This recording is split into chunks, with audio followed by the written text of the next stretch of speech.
Hola, mi nombre es Robert Mackenzie. Bienvenidos a nuestros debates aquí en la biblioteca de la Universidad de Chicago. Los invitados han venido para ver y discutir el programa de esta serie de Milton Friedman, Libre para Elegir.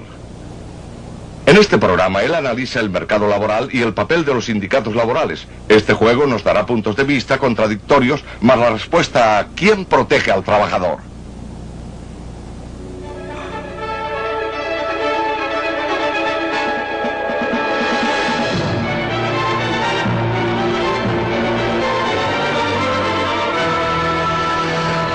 Libre para elegir.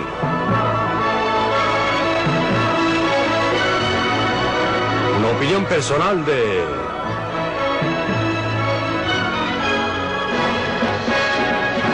Milton Friedman.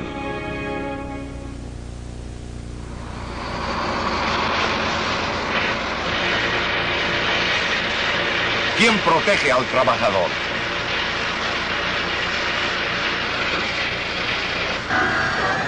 La gente que se gana la vida en la industria pesada rara vez tiene que quebrarse la espalda como lo tenían que hacer la mayoría de los trabajadores hace un siglo. Y sin embargo, ganan mucho más. ¿Qué produjo este mejoramiento? La primera reacción de mucha gente sería probablemente que el enorme progreso de los trabajadores en los últimos 2 siglos se debe a los sindicatos. Pero es obvio, por lo menos para los Estados Unidos, que esto no es cierto. Porque en el siglo XIX, cuando los obreros estaban bastante bien, apenas si existían sindicatos. Incluso ahora, no más de 1 de cada 4 o 5 trabajadores es miembro de algún sindicato. Y los otros no están nada mal, ya que alcanzan el más alto estándar de vida en el mundo. Por supuesto que los sindicatos producen beneficios para sus miembros, pero no son ellos el motor del desarrollo de la sociedad moderna. Más bien son vestigios de una sociedad preindustrial del ayer, del tiempo de las ligas entre artesanos en el medievo, o para volver más atrás aún, del acuerdo entre médicos en Grecia hace 2000 años. De la minúscula isla griega de Kos, la costa de Asia Menor queda a 4 millas en la bruma. Hace 2500 años funcionaban en Kos un hospital y una escuela médica. Trabajaba allí el gran Hipócrates, el fundador de la medicina moderna.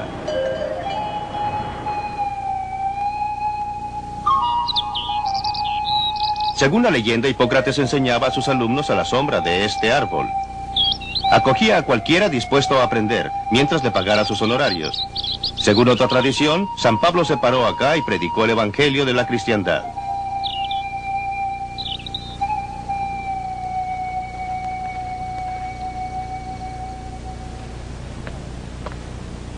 Lo que no es una leyenda es que Hipócrates y sus seguidores encaminaron a la medicina para que llegara a ser una ciencia. Cuando Hipócrates murió a la edad de 104 años, según la leyenda, esta isla estaba llena de cultores de la medicina. Sus estudiantes y discípulos se hacían una competencia despiadada. Unos 20 años después de su muerte, se juntaron todos y establecieron un código de conducta. Lo llamaron el juramento hipocrático, en memoria del que fuera su profesor y maestro. Cada nuevo médico, antes de poder practicar su arte, venía a este lugar, aquí, y frente a estas columnas hacía su juramento. El juramento estaba repleto de finos ideales para proteger al paciente, pero también encerraba una serie de otras cosas. Escuche esto. Voy a transmitir un conocimiento del arte a mis propios hijos, a los de mis maestros y a discípulos ligados por obligación y juramento, según la ley de la medicina, pero a ningún otro. Hoy en día llamaríamos a esto un sindicato único. O escuche esto, que se refiere a los enfermos de la dolorosa enfermedad de cálculos a los riñones o a la vejiga. No voy a operar a personas que sufren de cálculos, sino que dejaré esta operación a los que practican este trabajo. Un acuerdo ideal de repartición del mercado entre médicos y cirujanos. Hipócrates debe darse vuelta en su tumba cuando hacen este juramento los médicos actuales. Él habría enseñado a cualquiera exigiendo solo sus honorarios. con toda seguridad se habría opuesto a esa clase de prácticas restrictivas que los médicos de todo el mundo usan ahora para asegurar su clientela. En los Estados Unidos, la Asociación Médica Americana desde hace décadas ha funcionado como una de las uniones más fuertes del país, limitando el número de médicos, manteniendo alto el costo del tratamiento e impidiendo la competencia de médicos de fuera con los nacionales. Todo supuestamente para ayudar al paciente.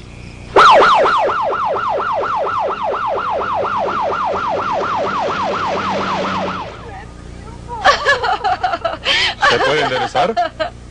¡Ay, no sé! ¿Siente algo aquí? La tengo sujeta.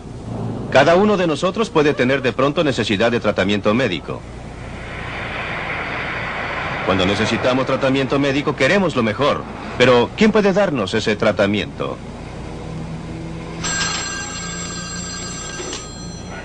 Siempre es un egresado de una escuela médica cara que tiene una tarjeta del gremio llamada licencia médica. O podría ser alguien como este señor, un paramédico profesional trabajando para una empresa privada que ofrece asistencia médica de urgencia. Y ojalá que consigamos con esto un bonito contrato. En los Estados Unidos hay muchas empresas de este tipo que ofrecen tratamientos de urgencia. Este equipo de paramédicos forma parte de un departamento de bomberos en California del Sur. Trabajan bien, pero a menudo los médicos locales se oponen. Aquí en los Estados Unidos ellos toman el juramento hipocrático y creen que deben ser ellos los que traten a los enfermos, que deberían ser ellos quienes salven la vida de todos los accidentados, y que lo haga otro les resulta incompatible con todo lo que se les ha enseñado.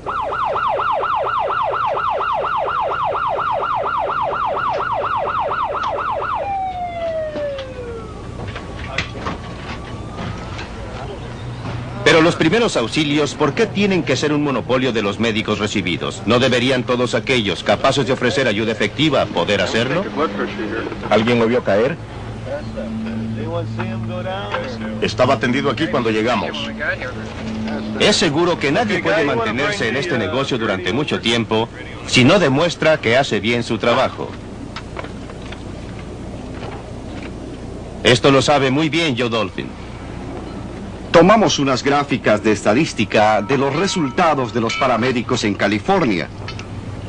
Para darle un ejemplo, en el distrito de California en que trabajamos nosotros, una zona con unos 580,000 habitantes, menos del 1% de los enfermos que habían sufrido un paro cardíaco, alcanzó a sobrevivir y salir del hospital. Cuando empezamos a funcionar los paramédicos durante los primeros 6 meses, el 23% de los casos de paro cardíaco podían ser resucitados y una vez recuperados, dejaron el hospital para volver a sus trabajos. Creemos que esto resulta bastante llamativo y nos parece que los hechos hablan por sí solos. Sin embargo, comunicar esto a la comunidad médica resulta a veces sumamente difícil. Tienen sus propias ideas. Respiración 12 irregular. Eso es correcto, a mí me lo parece. Bien. ¿Cómo sigue allá abajo? ¿Estamos listos? Sí, 10-4. Clave 2, clave 2, clave 2. Las disputas entre miembros y no miembros de un sindicato no siempre transcurren de manera tan decente como entre la medicina organizada y Joe Dolphin. Un día, en 1978, unos trabajadores seguían en su trabajo cargando carbón sobre el río Ohio, en Indiana del Sur, a pesar de que el sindicato de obreros de la mina se había declarado en huelga. Aquella noche, un grupo de sindicalistas armados invadió el lugar. Y entonces incendiaron una pequeña casa aquí al lado del embarcadero. Luego de prenderle fuego al auto del señor Dick Garden aquí, y tiraron otra bomba incendiaria dentro del tráiler. Otros estaban incendiando camiones disparándole a los neumáticos. Yo había vuelto más allá. Podía escuchar los disparos y el aire que escapaba de los neumáticos. Por supuesto, había tanta gente revolviendo y haciendo tanto daño, incendiando cada vez más cosas. Estaban pasando una gran cantidad de cosas al mismo tiempo. Deberíamos haber estado bien armados y haberles disparado a esa gente, haber hecho algo para impedirle toda esta destrucción. Nunca hubiera creído que un agitador pudiese juntar tanta gente irresponsable para invadir la propiedad de alguien y destruir en forma criminal hasta que lo vi.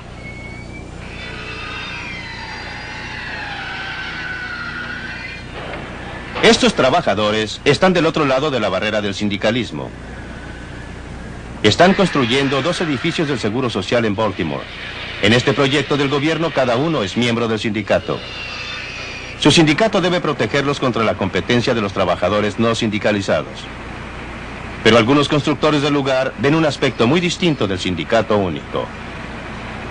No creemos que se le deba negar a nadie la posibilidad de escoger. Cualquiera debería poder elegir entre hacerse y no hacerse miembro del sindicato. No por la ley que no se imponga a nadie afiliarse a un sindicato. Cuando usted le dice a un hombre que debe pertenecer a un sindicato o que tiene que hacer esto o lo otro, usted se da cuenta que le está sustrayendo libertades. La libertad de este empresario de escogerme a mí, de hacer negocios conmigo. Cualquier empresa requiere este derecho de poder escoger con quién hacer negocios, y de la misma manera nuestros empleados tienen el derecho de escoger si quieren o no hacerse miembros de un sindicato. En este aviso del gobierno que dice solo personal autorizado, realmente quiere decir solo miembros del sindicato.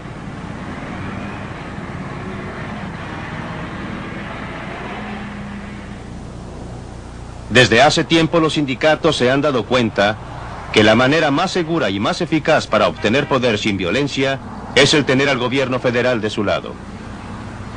Por eso muchos sindicatos fuertes ubican su sede en las proximidades de la fuente del poder. Los dirigentes de los sindicatos que están ubicados cerca del Capitolio conocen muy bien este lugar. Es la sala asignada a la Comisión de Educación y Trabajo de la Cámara de Representantes.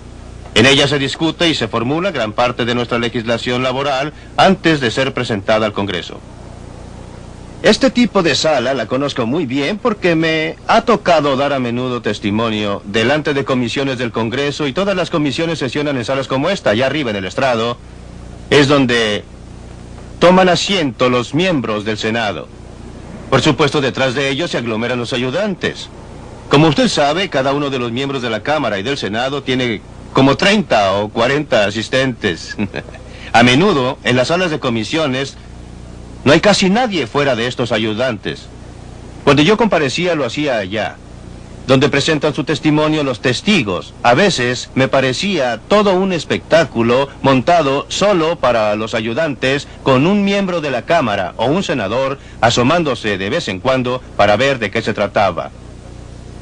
Esta, por ejemplo, es la sala en que hace poco se llevaron a cabo las audiencias sobre los últimos aumentos del salario mínimo.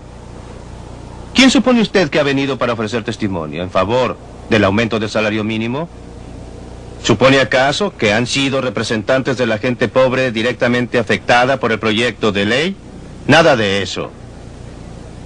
Los principales que vinieron a declarar fueron representantes de la Federación Americana de Trabajadores, la AFL-CIO, la principal y más poderosa organización de sindicatos del país. Difícil que haya un miembro de alguno de estos sindicatos que trabaje por un salario cercano al nivel mínimo. Pese a toda la retórica sobre la ayuda a los pobres, ellos están en favor de un aumento de salario mínimo por motivos diferentes, porque protege a los miembros de su sindicato de la competencia de los que ganan menos y carecen de experiencia.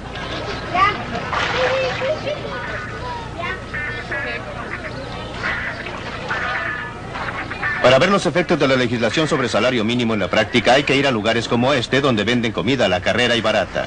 No se necesita mucha pericia para poder empezar a trabajar aquí. Solía ser tradicionalmente un trabajo donde podían ganar experiencia los que no tenían capacitación, y ya no es así debido a la legislación sobre salarios mínimos. Desde el punto de vista del trabajador, en algunos casos se debe beneficiar. Todo esto es para las minorías, trabajadores no especializados y gente joven. Un empresario, y en particular un empresario pequeño, no puede darse el lujo de emplear a salario alto, a salario mayor. Están dispuestos, sin embargo, a tomar aprendices y a ofrecerles entrenamiento. Esto resulta muy difícil ahora bajo la legislación sobre salario mínimo. Aquellos a quienes discrimina un salario mínimo más elevado es a la gente con poca experiencia, lo que incluye un número muy elevado de gente de color. A tal grado que desde hace algún tiempo estoy pensando que el salario mínimo resulta ser una legislación antinegros, no por la intención, sino por los resultados. Si dice esto, pues muchas gracias. Mientras más se le paga, la gente puede vivir mejor, ya sea que se le pague al contado o en especie. Este es el casino para empleados del Departamento de la Vivienda y Urbanización en Washington, D.C. Esta gente come a precios subsidiados. Como todos los funcionarios del gobierno federal, tienen generosos beneficios adicionales. Además, gozan de garantías en un grado increíble. Resulta casi imposible despedir a un funcionario. En enero de 1975, una mecanógrafa de la Agencia para la Protección del Medio Ambiente llegaba tarde al trabajo de manera tan regular que sus superiores pidieron que se le despidiera. Tomó 19 meses librarse de ella, y esa gráfica de más de 7 metros de largo enumera los trámites para satisfacer todos los reglamentos y los acuerdos de la administración y los sindicatos. Este es un típico cuento de terror. Esto es a lo que se llega. Muestra el número de trámites que hay que cumplir. El procedimiento implicaba al supervisor de la mecanógrafa, al subdirector, al director de personal, al administrador de la sucursal de la agencia, a un experto en relaciones laborales, a un segundo consejero en relaciones laborales, a una oficina especial de investigaciones y al director de la oficina de investigaciones. No hace falta agregar que todo esto, que corresponde casi a una guía de teléfonos, fue financiado por el dinero del contribuyente. En vez de tener un sistema idóneo, hay esto. ¿Quién podría inventar un trabajo mejor defendido que este antes que llegara a su fin?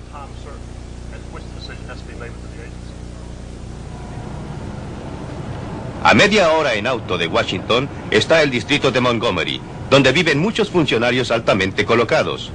Tienen el ingreso medio por familia más elevado de todos los distritos en los Estados Unidos. De los empleados que viven aquí, 1 de cada 4 trabaja para el gobierno federal.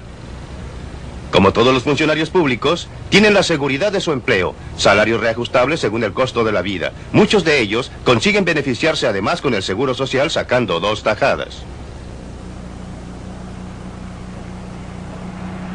Muchos de sus vecinos deben sus ingresos también a la acción del gobierno federal. Si no son miembros del Congreso, son gestores o son ejecutivos de corporaciones con contratos del gobierno. Porque ha crecido el gobierno, es que crece este vecindario.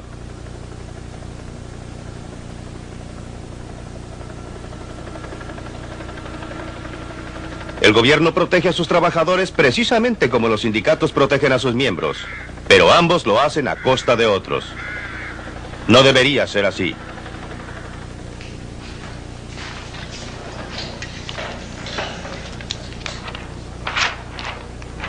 Dick Pashley es ingeniero en electrónica, diseña sistemas de memoria para computadoras. Trabaja para la corporación Intel, una de las muchas compañías que nacieron al sur de San Francisco, en un lugar que se llama Silicon Valley. Todas estas compañías tienen algo en común. Buscan ingenieros para trabajar en sus proyectos. Yo soy uno de estos ingenieros, así es que por supuesto recibo cartas, me llegan llamadas telefónicas y otras comunicaciones, tratando de convencerme para que me salga de Intel y me vaya a trabajar con ellos. Una de las compañías aquí enfrente, Intercell, es una de las compañías nuevas que están estableciéndose en esta zona y que están a la casa de gente como yo para trabajar con ellos. Lo típico es que ofrecen un sueldo un 30% más elevado, opciones para nuevas acciones, gratificaciones y varias otras cosas para convencerlo a uno de que trabaje en su compañía. Y resulta muy fácil, porque lo único que hay que hacer es cruzar la calle. No es una experiencia traumática en la que haya que salir de una ciudad y mudarse a otra. Es bastante más simple. En un mercado de trabajo libre, cada uno se beneficia. Cuando el mercado está restringido, las cosas se presentan de manera muy distinta. Estos mexicanos se dirigen hacia el lado estadounidense de la frontera.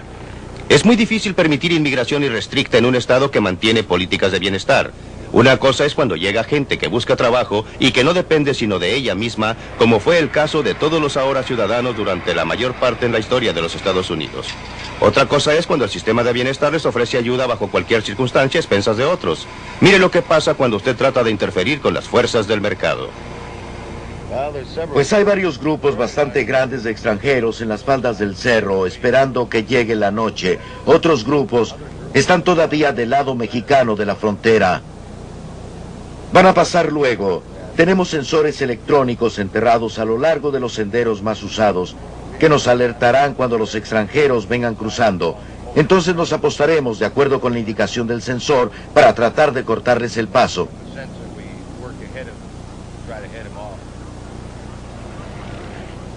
Atención, patrullas fronterizas. Hay más de 100 tratando de cruzar en el área donde estoy sobrevolando. Atención, patrullas fronterizas.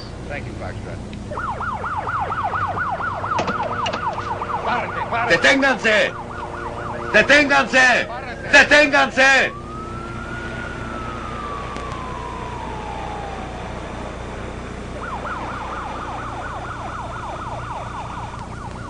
Este no es un caso de los buenos contra los malos. La policía está simplemente cumpliendo con su deber. Estos mexicanos, pobres, vienen empujados por el hambre y les atrae la perspectiva del trabajo. Suban, por favor. La policía tiene una tarea imposible. Van a correr, los vamos a detener, los vamos a devolver, pero tarde o temprano van a cruzar la frontera y después de un tiempo lo harán de nuevo. En solo un mes, en 1978, se detuvieron a 60,000 inmigrantes ilegales en esa parte de la frontera. Pero créalo o no, los patrulleros de frontera estiman que casi 200,000 alcanzan a pasar. Hasta lugares como este, en California del Norte, donde había trabajo esperándolos.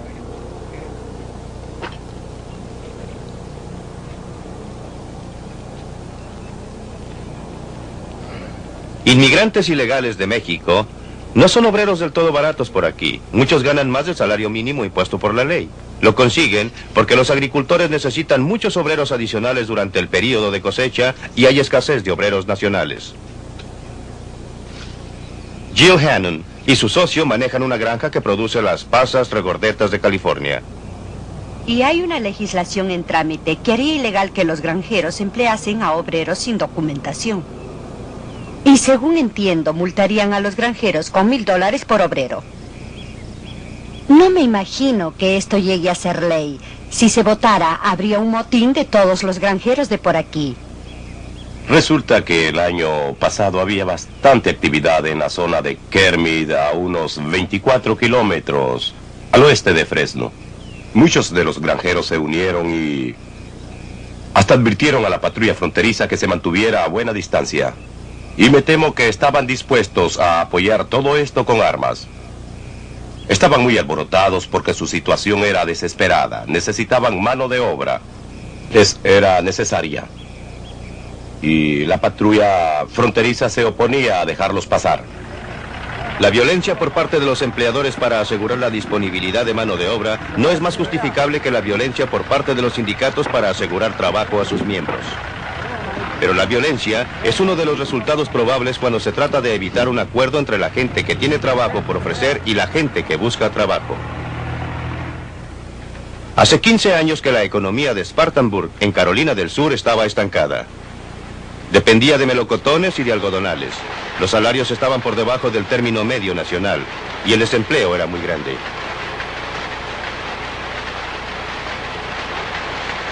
Entonces, dramáticamente, el cuadro cambió. La gente de Spartanburg decidió transformar su ciudad en un centro de comercio libre. Lo hicieron sobre la base de una ley nueva de derecho al trabajo, eliminando muchas restricciones laborales. El Consejo Distrital redujo los impuestos al mínimo. Hicieron publicidad al hecho de que Spartanburg era un lugar donde valía la pena invertir. En Spartanburg, los resultados han sido revolucionarios y vinieron empresarios desde Alemania, Suiza y de todas partes del mundo para construir fábricas y establecer plantas. Los trabajadores de Spartanburg se beneficiaron sin duda con las industrias nuevas. Los primeros en darse cuenta han sido quienes poseían y quienes operaban las industrias tradicionales. En términos de negocio ha sido un problema. Quiero decir que debemos estar muy atentos. Tenemos que estar seguros de que ofrecemos un buen lugar de trabajo y de que estamos ofreciendo buenos trabajos y todo lo que usted quiera. Y que nos movemos en la forma más competitiva posible. Creo que desde el punto de vista de los trabajadores, no hay duda de que esto les ha ofrecido más oportunidades. Un mercado para los que rinden su trabajo y sus conocimientos profesionales. De repente, en un mercado libre, son los obreros, que antes no encontraban trabajo, que ahora no se encuentran sino a duras penas. Ventajas para todo el mundo, obreros y empleadores, y la ciudad prosperó.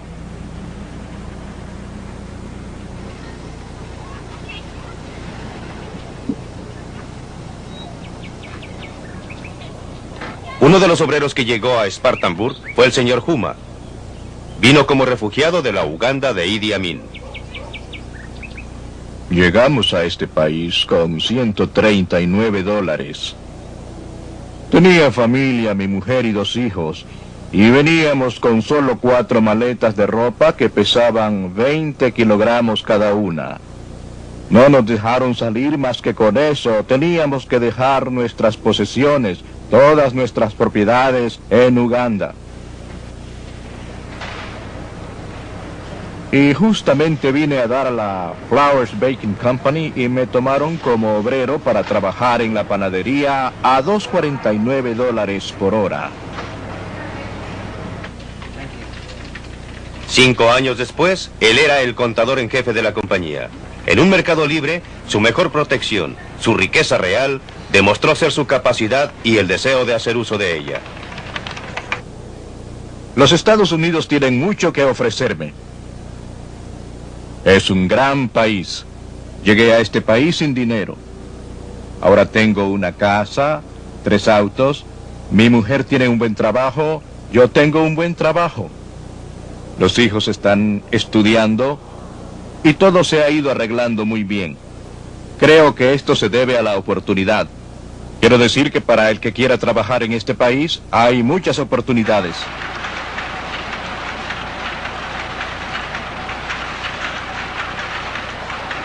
Cuando los sindicatos optan salarios más altos para sus miembros, restringiendo el acceso al mercado ocupacional, estos salarios afectan a otros trabajadores, reduciéndole las oportunidades. Cuando el gobierno paga sueldos más elevados a sus empleados, estos sueldos son pagados por los contribuyentes. Pero cuando los trabajadores obtienen mejores sueldos y condiciones de trabajo más civilizadas a través del mercado libre, cuando lo obtienen de empresas que compiten unas contra otras por los mejores trabajadores, que compiten a su vez entre sí por los mejores trabajos, estos sueldos más elevados no se financian a costa de nadie. Provienen exclusivamente de la productividad más elevada, de una mayor inversión del capital y de un mejor desempeño del obrero. El tamaño del pastel es mayor. Hay más para el obrero, pero también hay más para el empleador, el inversionista, el consumidor e incluso para el contribuyente. De esta manera, un sistema de mercado libre distribuye los frutos del progreso económico entre todos ellos.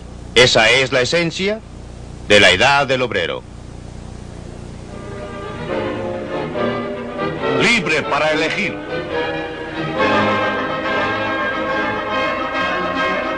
Ya empezó la discusión aquí en la Universidad de Chicago. Participemos en ella. Pues nosotros hemos estado intentando un sistema de mercado libre sin sindicatos. Lo probamos en los años 20 y hasta en los años 30 y llevó al mundo al mayor desastre económico de los tiempos modernos, pero no creo que estemos hablando aquí del mercado libre en sí o de sindicatos en sí. Estamos hablando de mercado libre con o sin sindicatos obreros. Y un sistema de mercado libre sin sindicatos es un desastre. Oigamos las opiniones de otros miembros del grupo sobre esto. ¿Es el sistema de mercado libre como propone Milton Friedman y no los sindicatos obreros lo que mejor protege o mejor sirve a los intereses del trabajador, señor Walter Williams? Bueno, me parece claro que los sindicatos obreros sirvan a los mejores intereses de los trabajadores agremiados, a expensas de los trabajadores que han sido excluidos de los sindicatos. Ernest Green. No hay sociedades democráticas sin sindicatos obreros. Y creo que para cualquier país democrático es esencial el derecho al trabajo, el derecho de organizarse, y creo imprescindibles, si queremos mantener un país democrático, estas libertades. El derecho del obrero a organizarse es un objetivo básico que todos tenemos que mantener. Brady. Si estos derechos son tan vitales, ¿por qué hay tantos miembros que están dejando los sindicatos? ¿Por qué están perdiendo tantos inscritos? ¿Por qué los sindicatos están perdiendo tantas elecciones de descalificación? ¿Por qué el número de miembros de los sindicatos bajó tan vertiginosamente del 23% de la fuerza laboral a donde está ahora? Menos del 18%. Todo depende de qué datos toma usted, pero los obreros no dejan los sindicatos por oleadas. Los sindicatos no disminuyen vertiginosamente. El mío, la Unión de Trabajadores del Acero, los sindicatos principales y muchos sindicatos chicos están muy activos en trabajos de organización y están creciendo. La composición del trabajo en la sociedad está cambiando. Tenemos algunos empleadores, como lo vimos en la película, que lo que quieren hacer es precipitarse hacia el sur y tratar de ubicarse en un ambiente antisindical e invertir su dinero en la prosperidad del sur en vez de la del norte. Donde se invierte dinero es donde va a haber prosperidad. Y también hemos visto a un grupo de funcionarios del gobierno y empleados de servicio donde veíamos empleadores en esta película que se quejaban del salario mínimo de $2.90 No sé la hora. si al invertir usted dinero en cualquier negocio deba salir ganando. No creo que pueda dar esto por supuesto, o sea que me parece que está manejando una premisa que no es correcta. La pregunta de fondo que estamos discutiendo es, ¿quién protege al trabajador? ¿Es el sindicato obrero o el mercado libre lo que mejor sirve sus intereses? Bueno, por la evidencia que yo tengo de varios proyectos de investigación en los que yo he trabajado, creo que a menudo los sindicatos protegen a sus miembros a expensas de gente en situación desventajosa. Y es una cuestión muy interesante esa de que los sindicatos en todos los tiempos han estado discriminando contra toda clase de gente y en favor de una clase particular de trabajadores. No es verdad, Walter. Hemos no visto a sindicatos declararse en huelga, matar a algunos, dejar inválidos a otros porque querían incorporarse. Y en los términos de la observación del señor Green, él dice que una sociedad libre y democrática necesita sindicatos laborales. Sí, esto es verdad. Necesitamos el derecho de la asociación voluntaria. La gente tiene el derecho de formar asociaciones, pero no debe ser una exigencia que usted tenga que ser miembro de un sindicato para poder conseguir un contrato de trabajo. No podríamos tener algo más de realismo en esto, Walter. Hablar de los sindicatos en todos los tiempos no tiene sentido para describir dónde nos encontramos ahora en este siglo y en la hora actual. Este asunto de tratar de relacionar el origen de los sindicatos con la profesión médica y los juramentos hipocráticos o hipocríticos, según lo vea uno, volver al pasado de Grecia no es muy pertinente para nuestra realidad. Sí, lo es. La violencia, escúcheme un minuto, yo estaba esperando con paciencia. La violencia está asociada con, pues no con santa paciencia, pero sí esperé. La violencia está asociada con el movimiento laboral y lo demás ha sido mínimo y ha sido una reacción de este siglo, y no durante todos los tiempos. Una reacción de este siglo contra la violencia infligida a obreros por corporaciones y grupos económicos poderosos cuando no había una organización laboral que los protegiera, ni había manera de defenderse contra ese afán de ganar y tener poder. Ahora me dirijo a Milton porque se ha dado cuenta cómo va la discusión. Así es, lo que Lynn Williams está diciendo son puras tonterías. No hay otra, no hay dos maneras para eso.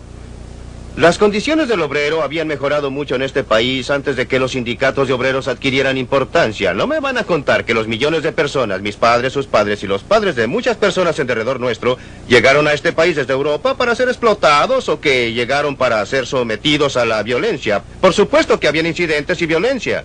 Disculpe, pero no estoy de acuerdo con usted. Creo que la mayoría de los negros no llegaron a este país por voluntad propia, sino que ellos fueron embarcados. Y todo en relación con... Déjele terminar y después volvemos los con negros usted. son una excepción, estoy plenamente de acuerdo con usted, ¿no? pero constituyen una excepción muy importante. Pero también hay millones y millones. La gente que representa al señor Williams en su mayoría no son negros. Vienen principalmente de los países eslavos de Europa Oriental. Si ve quiénes son los miembros del sindicato del acero. Es que si volvemos atrás, es claro que había violencia. Siempre ha habido violencia. No tiene excusa. No estoy disculpando la violencia de parte de nadie. Pero estoy de acuerdo con el señor Green y con Walter Williams en que la gente debería tener la libertad para organizarse. Lo que me parece inaceptable es que el gobierno concediera a los sindicatos privilegios especiales que jamás han tenido otros grupos. Cuando los sindicatos recurrieron a la violencia en conflictos industriales, no han estado sujetos a iguales sanciones que la gente común y corriente. Cuando los automóviles han sido volcados en un conflicto laboral, ¿cuántas veces se han impuesto las penas carcelarias? El Dr. Friedman y Walter Williams vuelven atrás en la historia y miran la situación cuando los Estados Unidos era un país vacío, cuando no teníamos nada parecido a la compleja economía industrial que tenemos hoy en día, cuando teníamos una economía mucho más agrícola y rural. Y por supuesto, cuando los pobres campesinos de Europa, mis antepasados y la mayoría de nuestros antepasados, y no hablo de los eslavos, que es una situación distinta, pero cuando esa gente salió de Europa y llegó a un continente amplio y abierto, con el suelo más fértil que se podía encontrar en el mundo, por supuesto que entonces había progreso y sería demencial negarlo. Pero cuando esto se desarrolló, cuando aumentó la población y cuando nos transformamos en una economía industrial mucho más sofisticada, llegamos a la situación de los años 30. Y antes aún, hacia fines del siglo, con el aumento de la especialización, el movimiento laboral no surgió por casualidad. No nació sin que hiciera falta. Los resultados de tanto avance, a pesar de toda la riqueza que tienen los Estados Unidos, los resultados de este desarrollo era que mucha gente trabajadora no obtenía nada digno de la parte que en este progreso debía corresponderle por las leyes, o por la civilización, o por lo que fuera. Según usted, en un mercado libre de trabajo, todos se benefician. ¿Quiere decir que estaría a favor de la eliminación de toda restricción a la inmigración? La situación de las restricciones de inmigración está ligada al sistema del bienestar como política del gobierno. Como digo en la película, yo estaría en favor de la inmigración totalmente libre en una sociedad que no tenga un sistema público de bienestar. Con un sistema de bienestar como el nuestro, usted se encontrará con gente que inmigra para tener acceso al bienestar público y no para obtener empleo. Usted sabe, y es muy interesante, puede preguntarle a cualquiera. Antes de 1914, los Estados Unidos no tenía restricciones de inmigración. Estoy exagerando un poco, ya que había algunas restricciones para los orientales, pero en general la inmigración era libre. Si le preguntamos a alguien, a cualquier historiador o economista norteamericano, si esto fue bueno, todos dirán que sí, que fue extraordinario cuando teníamos libre inmigración. Si le preguntamos a alguien hoy día si deberíamos tener libre inmigración, todos o casi todos contestarán que no. ¿Cuál es la diferencia? Creo que solo hay una diferencia. Cuando teníamos libre inmigración, los inmigrantes venían a trabajar y se beneficiaba a todo el mundo. La gente que ya estaba aquí se beneficiaba porque conseguían trabajadores adicionales, trabajadores que podían trabajar con ellos, mejorar su productividad y les permitía desarrollar, aprovechar mejor los recursos del país. En cambio, hoy día, en que existe un sistema que implica una garantía gubernamental de ayuda en caso de necesidad, está confrontándose con un problema muy real. Sí, eso es verdad. Por eso, hoy en día, bajo las circunstancias actuales, usted no puede, desgraciadamente, tener libre inmigración. No porque la libre inmigración tuviera algo de malo en sí, sino porque tenemos otras políticas que hacen imposible dejar libre la inmigración. Bueno, me gustaría tener otras opiniones. ¿Hay posibilidad de abrir la puerta al mercado laboral internacional, Bill Brady? Yo diría que sí, si los otros abriesen la puerta para nosotros. Creo que no solo la puerta del mercado laboral, sino la puerta para todos los mercados debía estar abierta, es decir, los mercados de productos. Lo que yo pienso de los obreros, sin documentos, o de los mexicanos, se encuentra escrito al pie de la Estatua de la Libertad, y creo que la gente debe tener el derecho de llegar a este país. Ahora bien, ¿usted sabe qué dirían? Habría gente que diría que los inmigrantes aumentan nuestro gran problema de desempleo. Y eso lo señalé diciendo, esta es la misma retórica que los irlandeses emplearon cuando los negros iban hacia el norte, y nos usaron como chivos expiatorios. Y nos dicen, hagan que esa gente se vuelva donde vino para que los nuestros puedan tener empleo. También los sindicatos han estado haciendo esto, llamándoles pestes, rompehuelga, etc. Así es que no deseo que los mexicanos lleguen a ser los nuevos chivos expiatorios de nuestros problemas nacionales particulares. El problema no está en ellos y nuestra nación se beneficia, en la medida que esta gente venga aquí a trabajar. Y en la medida que incluso es favorable que permanezcan como extranjeros ilegales, en vez de extranjeros legales que tendrían acceso a nuestros programas de bienestar, así que no queremos que ellos sean legales. Yo no creo que este país deba admitir que un grupo de trabajadores se mantenga fuera de nuestro encuadre legal y de nuestra protección. Y mientras haya trabajadores atraídos por los Estados Unidos y su estándar de vida, yo creo que el salario mínimo juega un papel en ese contexto como parte de esta atracción. Pero me parece que traer a obreros sin documentos y sin ofrecerles los medios de protección, me parece que nos lleva a tener que preguntarnos si no debíamos ofrecer amnistía a estos conglomerados de obreros que han estado viniendo durante un periodo de tiempo de 3 o quizás 4 generaciones. Tenemos que asegurarles los mismos derechos y la misma protección que a todos los otros trabajadores. Así como están las cosas, un gran número de ellos está viviendo al margen de las leyes y de los estatutos vigentes en esta nación. Así es, y lo trágico de la situación, como lo hace ver Walter Williams, es que mientras sigan sin documentos e ilegales constituyen un beneficio neto. La nación se beneficia y ellos también. No estarían aquí si no fuera así. La tragedia está en que ahora que tenemos estas otras políticas y los convertimos en residentes legales, ya no resulta claro que salgamos beneficiados. Ellos pueden ser los que se benefician, pero no nosotros.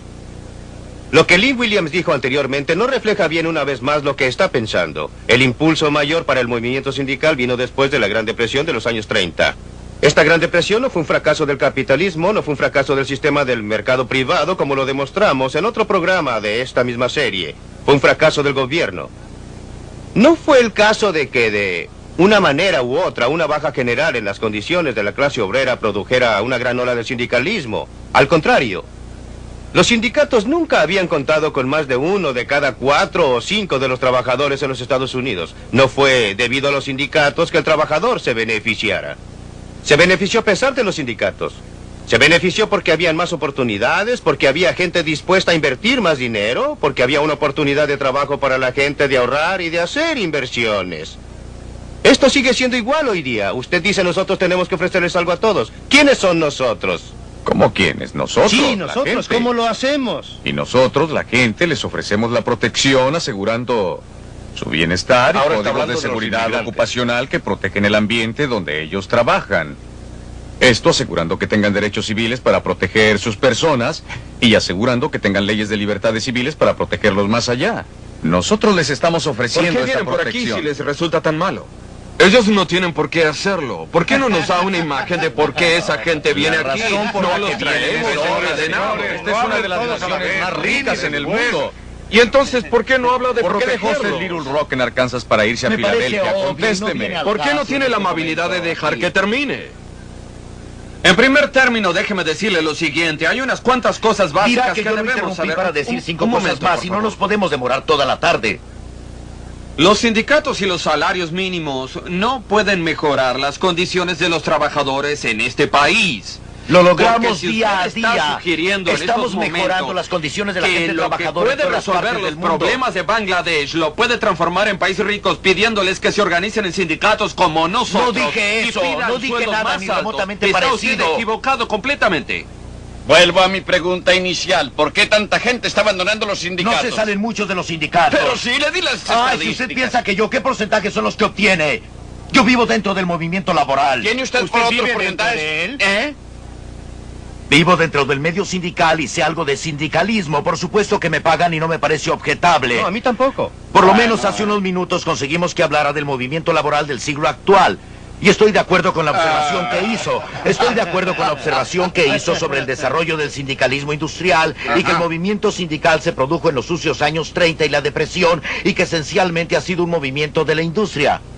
Pero me pregunto si, cuando escucho su comentario sobre los sindicatos y las prácticas restrictivas y la restricción del acceso a la industria y todo esto, sinceramente, sin querer faltarle al respeto, pero sinceramente yo me pregunto... No se preocupe por faltarme al respeto, ya me acostumbré. Me pregunto sinceramente si entiende cómo opera el movimiento sindical en la industria, la parte más reciente del movimiento sindical, cómo opera en realidad. Nosotros no decimos a nadie a quién debe emplear. Eso te lo aseguro, Friedman, no se ría. Hagamos la pregunta que tiene que ver con la película. El salario mínimo, que es una forma de intervención del gobierno, ¿ha operado en favor de los pobres y en favor de la clase obrera en general? Ya sé que usted se ha ocupado de esto desde hace tiempo. Bueno, por lo menos desde el punto de vista de los adolescentes, en particular los adolescentes menores, la ley del salario mínimo destruyó varias de las posibilidades de empleo. Por ejemplo, en 1948 el promedio de desempleo en la juventud negra entre los 16 y los 18 era de 9.4% y entre la juventud blanca era de 10.4% más o menos. El porcentaje de negros en la fuerza laboral era bastante más elevado que el de los blancos. Y con cada aumento en el salario mínimo se producía la recesión dramática que tenemos ahora. Y por eso la ley del salario mínimo tiene el efecto que podría traducirse en que el que no puede rendir 2.90 en productos por hora no merece el empleo. Es solo el salario mínimo lo que hay que tomar en cuenta. También la reubicación de muchas compañías. Debe mirar el desplazamiento de la gente. Pienso que usted no debe hacer eso. Bueno, tomemos la reubicación de las compañías. Pues bien, se encuentra la misma tasa de desempleos de negros y blancos en los suburbios que en las ciudades. Quiero decir que lo que se trata es hacer... Aún si mantuviera como base... Usted está tomando un elemento. Bueno, mire usted, yo estoy de acuerdo ahora, se presenta una diferencia en la tasa de desempleo de los negros y la de los blancos. Y voy a eso es muy golpear la mesa. importante. Vamos, Lynn. Bueno, usted está tomando un elemento de años atrás cuando la situación era completamente diferente de la de hoy y saca Salario mínimo, conclusiones. eso es lo No, hay muchas otras cosas que son diferentes. El enorme desplazamiento de la gente de color desde 1948. No puede borrar eso olímpicamente, no puede decir Los que no puede blancos atribuirlo también al se salario desplazaron. mínimo. Eso usted lo sabe muy Espere, bien. quisiera que se aclarara ese punto. ¿Ha servido el salario mínimo a los intereses de la clase trabajadora de este país? Creo que no hay duda de que la gente trabajadora de este país estaría en bastantes peores condiciones que hoy en día. La juventud de este país estaría peor de lo que está si no tuviéramos el salario mínimo. Bien, ahora Bill Brady, ¿usted qué opina? No, yo por Los salarios mínimos es buena idea o no, para usted, ¿qué es industrial? No, es una mala idea. Es evidente que es una de las peores cosas que podamos hacerle a nuestra juventud. Les impedimos ¿Cuántos niños tiene usted? ¿Cuántos tiene? Tengo 2. No tiene importancia cuántos niños tenga. El salario No, mínimo... Pero sí, el salario mínimo no afecta a su industria. Pero por favor, El salario mínimo no afecta a ninguno de los afiliados. Si hemos apoyado la legislación sobre el salario mínimo en este país, no es simplemente por miras a resguardar los Señores, por favor. Por supuesto que no lo hemos hecho con ese fin. Somos un organismo del pueblo. El doctor le ha dado la palabra a Milton. Yo estaba diciendo que creo que no hay nadie de los miembros de su sindicato que haya sido afectado por el salario mínimo. Tienen Esa es una remuneraciones deducción. superiores a lo que... Usted dice que es un organismo al servicio del Somos público, un organismo que del representa a los pueblo. trabajadores, y si no está representando los intereses de los trabajadores, debería despedirlo. Eso no es Usted está diciendo que actúa en contra del interés de sus trabajadores y a la vez les dice a ellos, no estoy haciendo el trabajo por el que me por pagan. favor, esto es simple sofisma. Yo no estoy... No es ningún sofisma, no estoy hablando de Yo solo representar trato de- los intereses de los trabajadores. Nuestra unión representa a mucha gente. Sí, Y efectivamente. algunas de esas personas son, como probablemente usted sabe, quienes trabajan en las grandes Así es. fundiciones. Pero también salimos a organizar a los trabajadores y ganamos votos de los afiliados a pesar de los comentarios de Bill Brady al respecto. Y ya hay muchos que son trabajadores afectados por el salario mínimo. Y como resultado hemos logrado elevarlos por sobre el salario mínimo. Sí, el punto es que todos deberíamos reconocer que los sindicatos en los Estados Unidos apoyan el salario mínimo y gastan millones y millones de dólares en juntas para la ley del salario mínimo. Y lo hacen muy, pero muy concienzudamente y en nombre del pueblo. Ahora bien, en Sudáfrica los sindicatos son más honestos.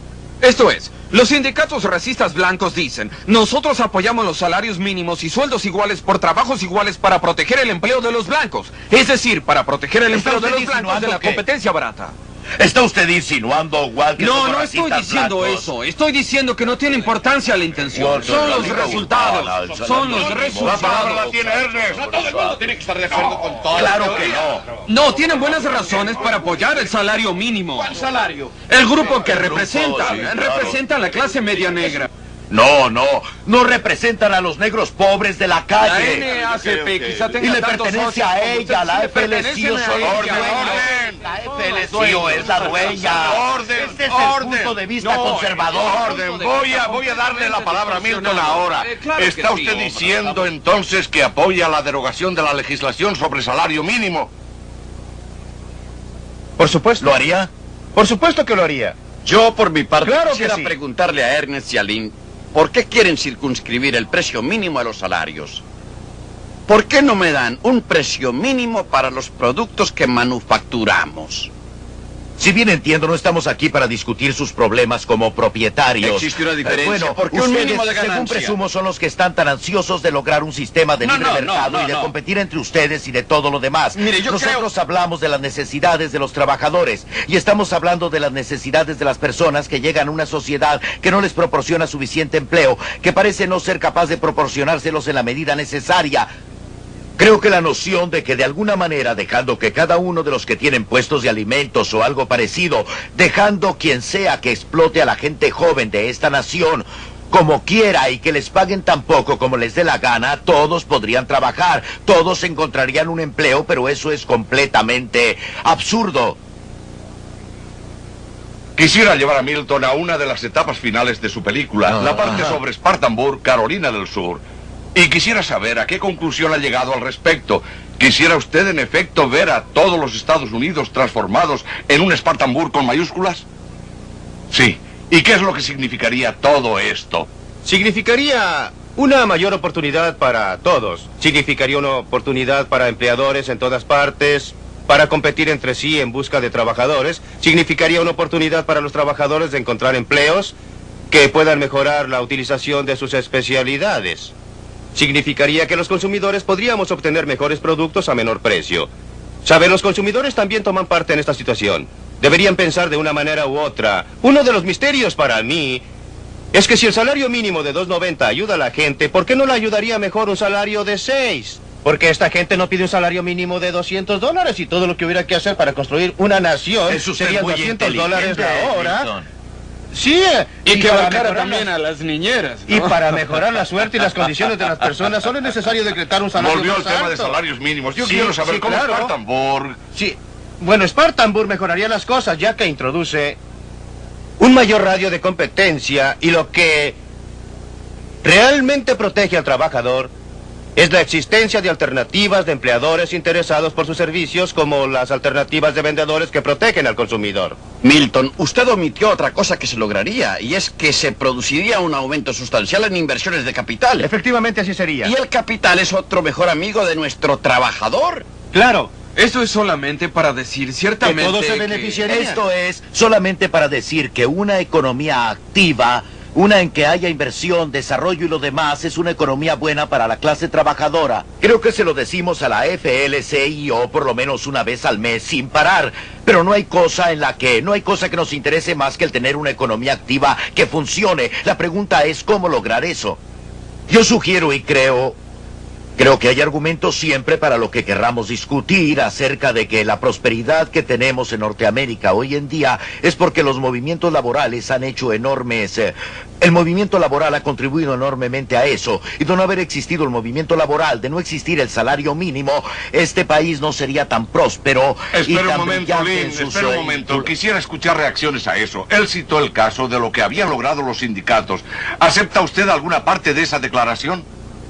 No, es descabellado tal como lo sugerí antes. Quiero decir, si los salarios mínimos pudieran hacer más rica a la gente, si los gremios pudieran hacerlo, lo único que hay que hacer es decir a la gente de Bangladesh, ¿por qué no se agrupan y piden sueldos más altos? Podrían ser ricos como en los Estados Unidos. Se lo estamos diciendo los trabajadores a todo el mundo. tienen salarios más altos en nuestro país porque son más productivos.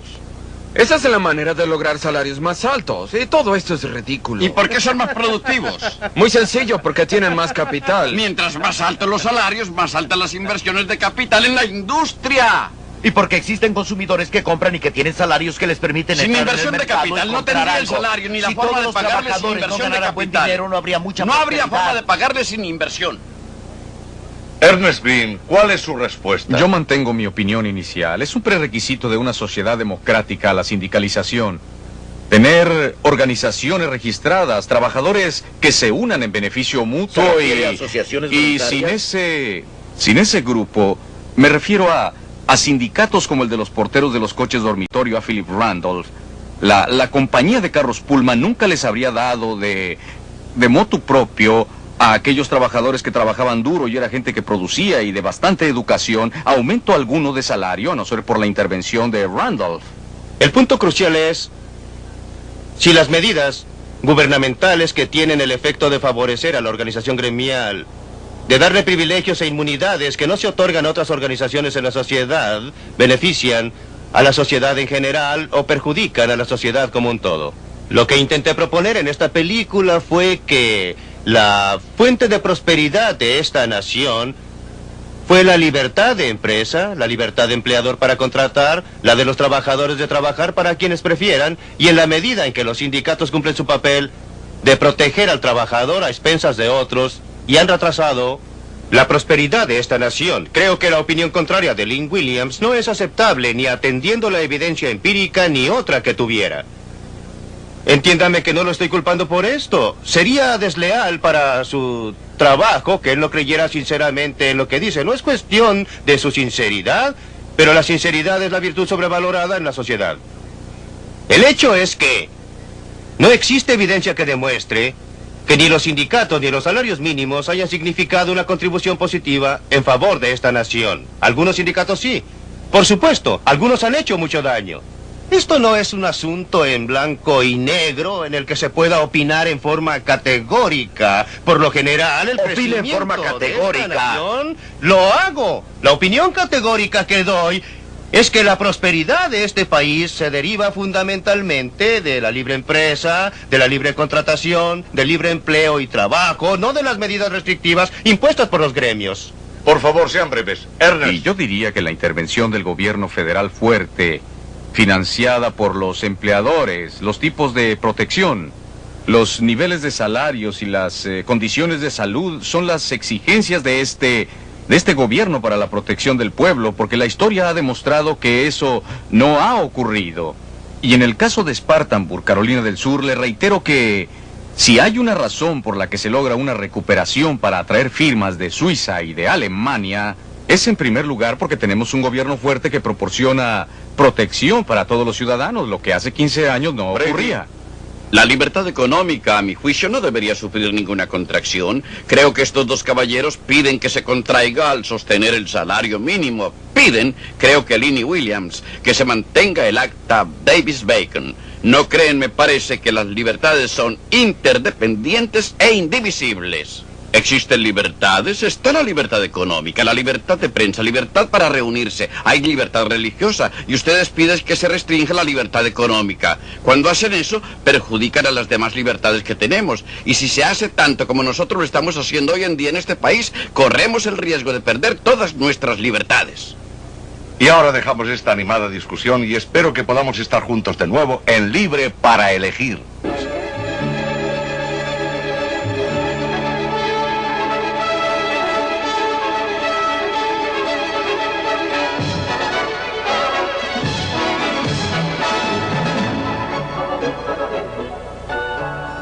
En el próximo programa, Milton Friedman enfocará uno de los más angustiosos problemas de hoy, el problema de la inflación. Existe una manera de afrontarlo.